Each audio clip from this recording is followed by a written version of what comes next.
नमस्कार दोस्तों, परमा एजुकेशन की यूट्यूब चैनल पे आप सभी लोगों का स्वागत करते हैं। बात करेंगे गणित पेडागोजी की और पर्यावरण शिक्षण के सबसे महत्वपूर्ण टॉप प्रश्नों पे, जो कि आज की क्लास से आप लोगों को कम से कम 2 नंबर मिलेंगे। एक नंबर दोनों से मिलेंगे, टॉपिक से, गणित से भी मिलेंगे, पर्यावरण से भी मिलेंगे। तो चलिए आज जल्दी से आ जाइए सभी लोग और बता दें कि आज के जितने भी प्रश्न होने वाले हैं सभी महत्वपूर्ण प्रश्न होने वाले हैं, क्योंकि आज जो क्लास चलेगी गणित और पर्यावरण को मिला के चलेंगी।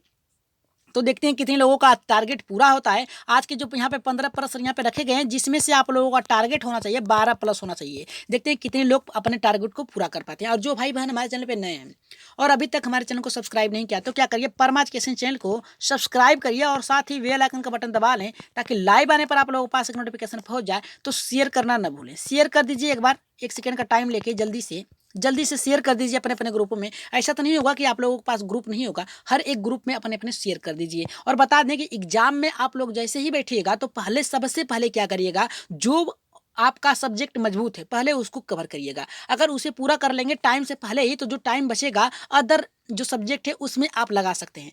तो बता दें कि आज आप लोग एकदम अच्छे से अपने प्रश्नों को सॉल्व करिएगा। और जो भाई बहन हमारे चैनल पे नए हैं और अभी तक हमारे चैनल को सब्सक्राइब नहीं किया, तो क्या करिए, परमा एजुकेशन चैनल को लाइक शेयर और सब्सक्राइब कर लीजिए। साथ ही क्या करिए, शेयर भी कर दीजिए, जल्दी से शेयर कर दीजिए।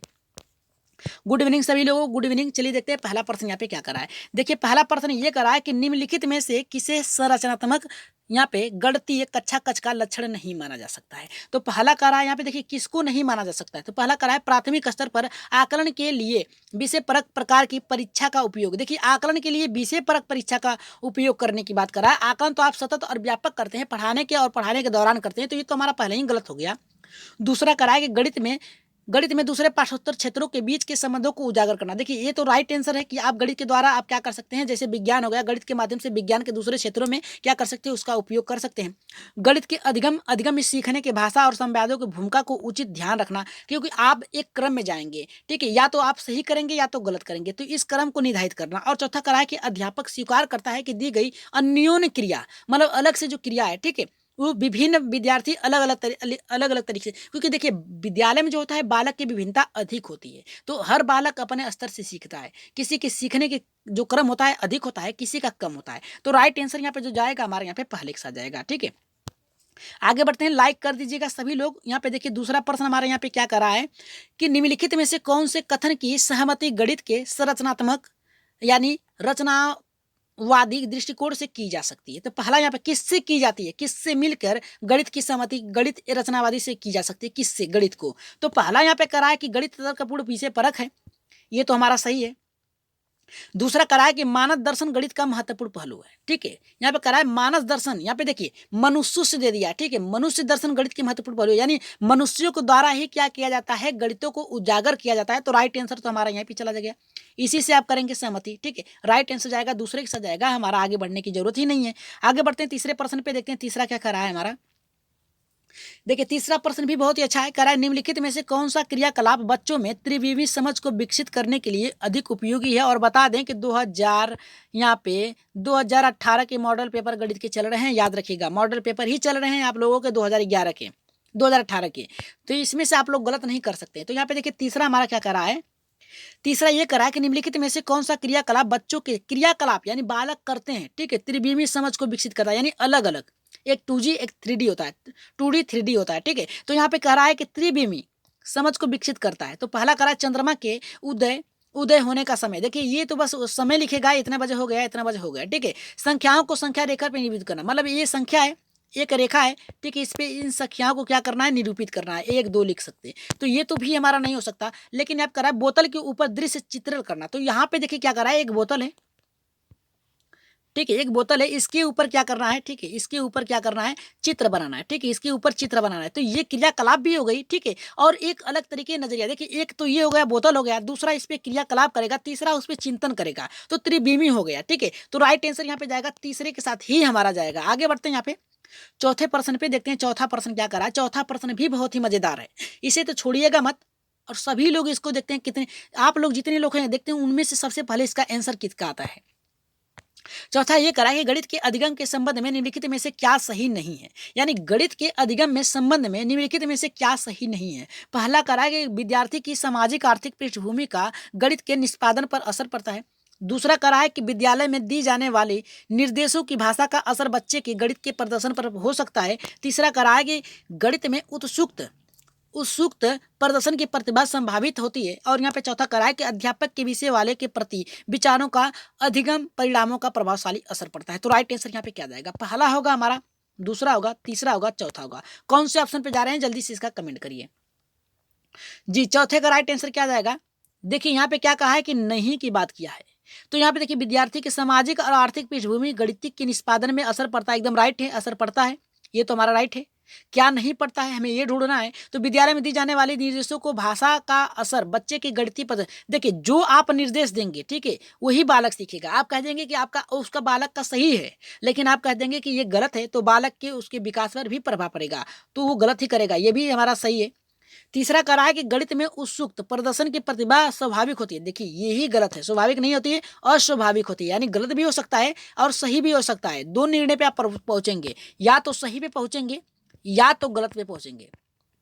ठीक है, तो राइट आंसर यहाँ पे जाएगा हमारा तीसरे के साथ जाएगा। आगे बढ़ते हैं यहाँ पे पांचवें प्रश्न पे देखते हैं। पांचवा हमारा यहाँ पे क्या कर रहा है? पांचवा बहुत ही अच्छा प्रश्न है, बहुत ही मजेदार प्रश्न है, और देखते हैं कितने लोगों का सही होता है। देखिए निम्नलिखित शाब्दिक समस्या के प्रकार को पहचानिए। मेरे पास 6 पेंसिल है, मनीष के पास मेरे से 2 अधिक हैं। मनीष के पास कितनी पेंसिल है? तो यहाँ पे देखिए क्या कर रहा है, यहाँ पे पहला करा है व्यवकलित है जमा है, दूसरा करा है व्यवकलित घटना है, तीसरा करा है तुलनात्मक जमा है, और चौथा करा है तुलनात्मक घटाना है। तो क्या कहा है? यहाँ पे करा है कि मेरे पास 6 पेंसिल है, मनीष के पास मेरे से 2 है। यानी यहाँ पे देखिए ये एक्स मान लीजिए और यहाँ पे मनीष मान लेते हैं। ठीक है, मनीष मान लेते हैं। मनीष के पास इससे 2 है, तो 2 प्लस कितना हुआ? 6 बराबर कितना हुआ? 8 है। यानी इससे कितना है? 2। और ये क्या कर रहा है? इसे तुलना कर रहा है। तो तुलना करके क्या कर रहा है? जमा कर रहा है। तो राइट आंसर यहाँ पे जाएगा तीसरे के साथ जाएगा, तुलनात्मक जमा कर रहा है। तो राइट आंसर हमारा यहाँ पे होगा तीसरे के साथ जाएगा। ठीक है, क्योंकि तुलना कर रहा है और बता भी रहा है कि मेरे से 2 अधिक है, यानी जोड़ रहा है ना उसमें, तो जोड़ रहा है तो जमा होगा। तो राइट आंसर यहाँ पे तुलना कर रहा है किससे? मनीष से कर रहा है, और जमा भी कर रहा है कि मुझसे ज्यादा है। तो राइट आंसर यहाँ पे जाएगा तीसरे के साथ जाएगा। आगे बढ़ते हैं यहाँ पे छठे प्रश्न पे देखते हैं। छठा हमारा क्या कर रहा है? छठा भी बहुत ही अच्छा प्रश्न है कि हिंदू अरबी गणना प्रणाली के लिए निम्नलिखित में से कौन सा सही नहीं है। यहाँ पे पहला कर रहा है कि इसमें आधार 2 की प्रणाली का पालन किया जाता है, दूसरा कर रहा है कि यह गुणात्मक प्रकृति का है, और यहाँ पे तीसरा कर रहा है यह संख्या में अंक की स्थिति इसका मान बताती है, और चौथा कर रहा है कि यह योगात्मक प्रकृति का है। तो राइट आंसर यहाँ पे क्या जाएगा छठे का? जी छठे का राइट आंसर क्या जाएगा? जी एकदम राइट आंसर जाएगा यहाँ पे पहले के साथ जाएगा। याद रखिएगा किसके साथ जाएगा? पहले के साथ जाएगा। ठीक है, इसमें आधार 2 की प्रणाली का पालन किया जाता है, जबकि ये गलत है। और राइट आंसर भी जाएगा हमारे यहाँ पे पहले के साथ जाएगा। आगे बढ़ते हैं सातवें प्रश्न पे। सातवां प्रश्न देखते हैं कितने लोगों का सही होता है। कह रहा है कि प्राथमिक स्तर पर ज्यामिति के अध्यापन के लिए वांछनीय प्रक्रिया पहचानिए। तो क्या है वांछनीय प्रक्रिया? चलिए देख लेते हैं। पहला करा है बच्चों के प्रचुर अवसर दिए जाने चाहिए कि वे दिक्स स्थान का अंतर्दर्शी समझ को विकसित कर सके। मतलब बच्चों को अगर आप प्रचुर यानी अधिक से अधिक अवसर देते हैं तो बालक क्या करता है? उसमें अंतर्दृष्टि मतलब उसकी खुद की जो भावनाएं हैं वो समझता है। ठीक है, विकसित करता है, तर्क विकसित करता है। तो यहाँ पे देखिए यहाँ पे प्रक्रिया ये तो हमें पहले ही सही लग रहा है, लेकिन और भी प्रश्न पढ़ लेते हैं। दूसरा करा है कि प्राथमिक स्तर पर व्यापक ज्यामिति यहाँ पे शब्द संग्रह का विकास करना उद्देश्य नहीं है। देखिए सभी चीज उद्देश्य के पूर्ण ही होता है, तो ये तो गलत है। प्राथमिक स्तर पर ज्यामिति को सरल मूलभूत प्रक्रियाओं की पहचान तक सीमित करना चाहिए। देखिए पहचान सीमित नहीं होना चाहिए, पूर्ण रूप से होना चाहिए, तो ये भी गलत है। किसी चीज को आप बालक के समझ सीमित रूप से नहीं रख सकते हैं, और सीमित रूप से रखते हैं ताकि बालक अधिक से अधिक सीख सके। तो चौथा करा है कि अध्यापक को प्रारंभ से सरल आकृतियों को स्पष्ट परिभाषा देनी चाहिए और उदाहरण दिखाना चाहिए। यह भी सही है, लेकिन राइट आंसर यहाँ पे प्रचुर अवसर के साथ जाएगा। ये भी चौथा भी सही था, लेकिन यहाँ पे बालक को खुद से अवसर देने की बात करा है, तो अवसर हमारा वेस्ट है। राइट आंसर जाएगा यहाँ पे पहले के साथ जाएगा। आगे बढ़ते हैं यहाँ पे आठवें प्रश्न पे देखते हैं। आठवां क्या करा है? आठवां ये करा है निम्नलिखित में से क्या गणित तरकड़ा का सूचक है, यानी सोचने के लिए कौन सा यहाँ पे गणित तरकड़ा का सूचक है। तो पहला यहाँ पे करा है हमारा कि परिकलन में निपुणता की क्षमता, दूसरा करा विभिन्न विद्यार्थी यहाँ पे परिस्थितियों में सही सूत्रों को समझ करने की क्षमता, तीसरा करा है कि गणितीय संकल्पनाओं की परिभाषा की क्षमता, और तीसरा करा है चौथा करा है कि गणितीय प्रक्रिया की अंतर संगता देने की क्षमता। तो आठवें का राइट आंसर क्या जाएगा? जी यहाँ पे राइट आंसर यहाँ पे देखिए जाएगा यहाँ तीसरा दूसरा नहीं होगा, राइट आंसर चौथे के साथ जाएगा। आप पूछिए कैसे जाएगा, तो बता रहे हैं, देखिए कैसे जाएगा। यहाँ पे पूछा क्या है, तरकड़ा की बात किया है ना, तो तरकड़ा क्या होती है, उसके मन से होती है। तो यहाँ पे कहा है गणितीय प्रक्रिया के अंतर संगता, मतलब क्या है कि आपके मस्तिष्क में क्या चल रहा है, प्रेजेंट आप माइंड कितना अच्छे से आप उसको सॉल्व कर रहे हैं, किस प्रकार से उसे ढल रहे हैं, तो यही राइट आंसर जाएगा। ठीक है, राइट आंसर जाएगा। यहाँ पे देखिए सूत्र करने की बात क्या है, जबकि आप प्राथमिक स्तर की बात कर रहे हैं, तो सूत्र तो आपका उच्च स्तर पे चला जाएगा, सूत्रों का, नियम का, लेकिन यहाँ पे गणितीय प्रक्रिया का अंतर शक्ति दमचा को, यानी आप हर परिस्थिति में अपने को ढाल लें, तो राइट आंसर चौथे के साथ जाएगा, 8वें का। ठीक है, आगे बढ़ते हैं 9वें प्रश्न पे। अब देखिए पर्यावरण से प्रश्न शुरू हो गए हैं, याद रखिएगा ईवीएस से, ठीक है, ईवीएस से प्रश्न चलेंगे, और अपना टारगेट याद रखिएगा आप लोग कि आप लोगों को कितना सही भी करना है। तो यहाँ पे देखिए हमारा 9वां ये करा है कि बच्चों को पर्यावरण अध्ययन सीखने में प्रभावशाली तरीके से जोड़ा जा सकता है। किस प्रकार से जोड़ा जा सकता है, पहला करा वृत्तांत, कहानियाँ, शिक्षक के द्वारा अवधारणाओं की प्रभावशाली व्याख्या, और यहाँ पे चौथा करा है शिक्षक के द्वारा अवधारणाओं का प्रभावशाली प्रदर्शन और व्याख्या। तो हमने आप लोगों को कुछ दिन पहले ही प्रश्न कराया था कि किस क्रम में रखा जाता है, तो किस क्रम में रखा जाता है, तो हमारा देखिए वृत्तांक तो होगा, एकदम राइट है, पहले इसका वृत्तांक करेंगे, यानी सोचेंगे कि बालक की स्तर क्या है, तो ये तो हमारा सही है। ठीक है, यहाँ पे देखिए पहला सही है, और यहाँ पे क्या करा है, दूसरा की कहानियां, प्राथमिक स्तर पे आप क्या करते हैं, कहानियों को प्रयोग करते हैं, और शिक्षक के द्वारा अवधारणा व्याख्या देने की बात करा है, जो कि उच्च स्तर पे चलेंगे, तो ये तो हमारा गलत है। ठीक है, और यहाँ पे देखिए कह रहा है कि शिक्षक के द्वारा अवधारणाओं को प्रभावशाली प्रदर्शन द्वारा व्याख्या, फिर व्याख्या करने की बात क्या है, जो कि उच्च स्तर पे व्याख्या आप दे सकते हैं। ठीक है, तो ये दोनों तो हमारा गलत है, बचा हमारा कौन से, देखिए दोनों गलत अगर है तो हमारा ए बी बचा है, तो यहाँ पे देखिए सी डी है, गलत है, ए बी सी है, इसमें सी जोड़ दिया है, सी डी इसमें बी छोड़ दिया, लेकिन राइट आंसर यहाँ पे जाएगा चौथे के साथ जाएगा, राइट आंसर हमारा जाएगा चौथे के साथ जाएगा। आगे बढ़ते हैं यहाँ पे 10वें प्रश्न पे, देखते हैं 10वां प्रश्न यहाँ पे क्या कर रहा है। देखिए 10वां प्रश्न ये करा कि पर्यावरण अध्ययन के शिक्षक के द्वारा बच्चों को जानवर का अवलोकन और उसका चित्रण बनाने को प्रेरित करने का उद्देश्य क्या है।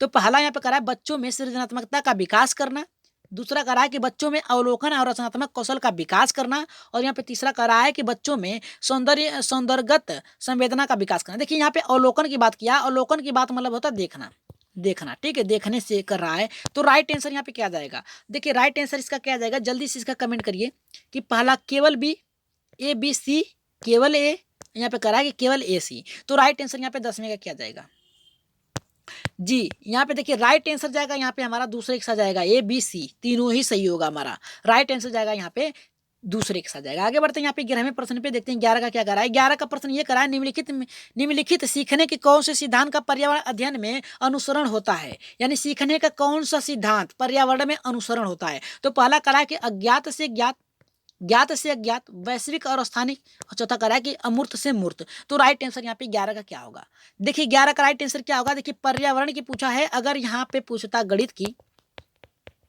किसकी पूछता, गणित की पूछता, तो आप मार सकते थे अमूर्त। अगर यहाँ पे पूछता, अगर बाल विकास की मारता पूछता, तब भी आप अमूर्त मान लेते हैं, लेकिन यहाँ पे पूछा क्या है, यहाँ पे पर्यावरण की पूछा है, तो पर्यावरण में जो ज्ञात हो, बच्चों को जो ज्ञात हो उसके जोड़कर उस पे चिंतन कराना, वो ज्ञात से अमूर्त अज्ञात की तरफ जाएगा, यानी मूर्त से अमूर्त की तरफ जाएगा। राइट आंसर यहाँ पे जाएगा दूसरे के साथ जाएगा।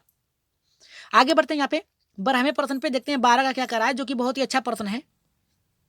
कह रहा है कि पर्यावरण अध्ययन में शिल्पकला और चित्रकला को समूह में करके सीखने पर बल दिया जाता है, क्योंकि पहला कह रहा है कि कक्षा की अनुशासनहीनता को रोकने के लिए समूह में सीखना शिक्षकों के लिए एक आसान और बहुत प्रभावशाली युक्ति है, और दूसरा कह रहा है कि समूह में सीखना सहपाठी द्वारा सीखने को प्रोत्साहित करता है, और तीसरा कह रहा है समूह में सीखना कक्षा में सामाजिक अंतःक्रिया को बेहतर करता है, और चौथा करा है समूह में सीखना पर्यावरण अध्ययन के पाठ्यक्रम को समय पर पूरा करने में सहायक करता है। तो राइट आंसर यहाँ पे क्या जाएगा, देखिए यहाँ पे सभी केवल शब्द हैं, क्या है, केवल शब्द, तो घबराइएगा मत, इसमें तो एक सही होगा। ठीक है, केवल भी वाला जो प्रश्न होता है वो 99% सही होता है, 1% गलत होता है। ठीक है, 1% सही होता है, 99% गलत होता है। तो यहाँ पे अगर केवल सभी में दिया, अगर केवल 2 शब्द 3 जगह मिल जाए तब भी सोचिएगा वो गलत है, लेकिन चारों में मिल जाए तो सोचिएगा कि इसमें कोई शंका है। ठीक है, तो राइट आंसर यहाँ पे 12 का क्या जाएगा, देखिए यहाँ पे पहला करा है कक्षा में अनुशासन को रोकने के लिए समूह में सीखना, यहाँ पे अनुशासन को नहीं होगा, ये गलत है हमारा। ठीक है, ये गलत होगा हमारा, यहाँ पे सृजनात्मकता के लिए किया जाता है, तो ये गलत है। और दूसरा करा है हमारा, देखिए दूसरा ये करा है हमारा कि समूह में सीखना सहपाठी द्वारा सीखने को प्रोत्साहित करता है, ये तो राइट एकदम है हमारा। और यहाँ पे देखिए तीसरा करा समूह में सीखना कक्षा में सामाजिक अंतःक्रिया को बेहतर करता है, यानी आदान प्रदान अंतःक्रिया एक दूसरे से जानने से बेहतर प्रक्रिया करता है, ये भी सही है। चौथा करा है कि हमारा कि समूह में सीखना पर्यावरण अध्ययन के पाठ्यक्रम को पूरा करता है, ये कोई बात नहीं है कि पूरा करता है। अगर दो गलत है पहला और चौथा, तो राइट आंसर कौन होगा? B C. देखिए बी सी किसमें है हमारा? जी बी सी पहले में, तो राइट आंसर पहले के साथ जाएगा। आगे बढ़ते हैं यहाँ पे 13वें प्रश्न पे देखते हैं। 13 का हमारे यहाँ पे क्या करा है कि निम्नलिखित में से क्या पर्यावरण अध्ययन को सीखने का सबसे प्रभावी संसाधन है? तो पहला यहाँ पे करा है कि परिवार एवं सदस्य, दूसरा करा है समुदाय के सदस्य, और चौथा करा है समाचार पत्र कक्षा। तो इसमें से राइट आंसर क्या होगा? पहला करा है कि ए बी सी, दूसरा करा केवल ए केवल बी, तीसरा करा कि केवल डी, चौथा करा कि केवल सी और डी। तो राइट आंसर यहाँ पे 13 का क्या जाएगा? जल्दी से बताइए 13 का राइट आंसर क्या जाएगा हमारा? देखिए यहाँ पे सीखने की बात का है ना, यहाँ पे अध्ययन सीखने की बात का है कि कहाँ प्रभावशाली होता है, सबसे प्रभावशाली संसाधन है। तो यहाँ पे परिवार और सदस्य दोनों है, ये भी हो सकता है, ठीक है। समुदाय और सदस्य यानी उसके परिवार और यहाँ पे पड़ोस, ठीक है, ये भी हो सकता है। समाचार पत्र कक्षा यानी क्या है कि रोज की डेली की आपको ज्ञान दे देना, ये भी सही है, यानी तीनों सही है। तो ए बी सी हमारा पहला राइट आंसर है, ठीक है। 13 का हमारा पहला राइट आंसर होगा। आगे बढ़ते हैं यहाँ पे 14वें प्रश्न पे। देखिए 14 का बहुत ही अच्छा प्रश्न है। कह रहा है कि एक कक्षा 5 की शिक्षक एक क्रियाकलाप का संचालन करती है जिसमें वह कक्षा के बच्चों के फर्श पर चीनी के कुछ दानों डालने को कहती है और उसको चींटियों के आने का इंतजार करने की कहती है। बच्चों के इस क्रियाकलाप से अर्थपूर्ण सीखने को मिल सकता है यदि शिक्षक क्या? पहला कह रहा है कि बच्चों को क्रियाकलाप का अवलोकन, अनुभव साझा, और यहाँ पे अनुभव साझा होगा, यहाँ पे अनुभव साझा और उस पर चर्चा करने को प्रेरित करती है। दूसरा करा है कि बच्चों के क्रियाकलाप से संबंधित प्रश्नों को घर के करने के लिए प्रेरित करती है। और तीसरा करा है कि बच्चों को क्रियाकलाप का अवलोकन को करने के प्रेरित करती है। चौथा करा है कि बच्चों को अपने अनुभव द्वारा साझा करने की प्रेरित करती है। तो राइट आंसर यहाँ पे क्या जाएगा? जल्दी से बताइए इसका राइट आंसर क्या जाएगा हमारे यहाँ पे? जी राइट आंसर इसका बताइए कि राइट आंसर हमारा यहाँ पे 14 का क्या होगा? एकदम राइट आंसर इसका करेक्ट जाएगा, यहाँ पे पहले के साथ जाएगा। जितने लोगों का पहला एकदम राइट आंसर है, ठीक है, एक बार लाइक कर दीजिए सभी लोग।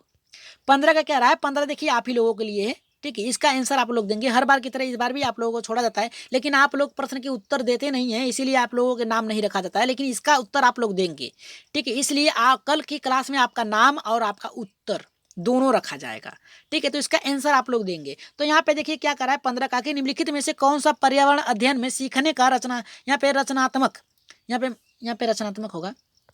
रचनात्मक आकलन का साधन नहीं है, यानी कौन सा साधन नहीं है? पहला करा है वर्णन अभिलेख, दूसरा वार्षिक उपलब्धि परीक्षण, तीसरा करा पोर्टफोलियो, चौथा करा है क्रम निर्माण मापनी। तो राइट आंसर इसका क्या जाएगा? जल्दी से इसका कमेंट करिए, पहला सही होगा, दूसरा सही होगा, तीसरा या फिर चौथा। इसका आंसर कहाँ देंगे? कमेंट में देंगे। कहाँ देंगे? कमेंट में।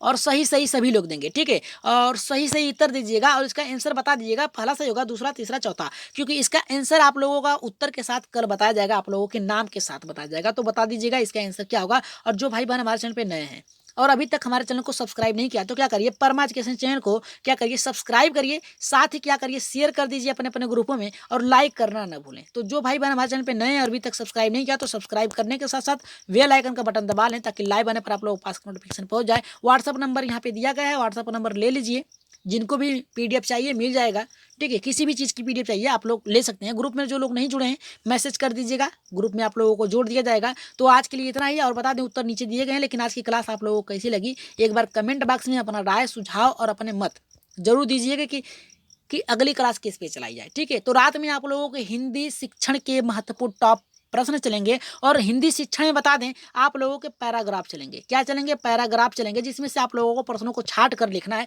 आप लोगों को पता है कि पैराग्राफ से 15 नंबर आते हैं, 5 नंबर आते हैं, 5 नंबर पैराग्राफ से आते हैं, जिसमें से आप लोगों को उसमें से छाट के प्रश्नों को सॉल्व करना होता है। तो उन सभी को शामिल किया गया है पैराग्राफ के साथ। आज की हिंदी की शिक्षण चलेंगी, तो अपनी उपयोगिता ज़्यादा से ज़्यादा बढ़ाइएगा, सभी लोग शेयर भी कर दीजिएगा। तो आज के लिए इतना ही, धन्यवाद।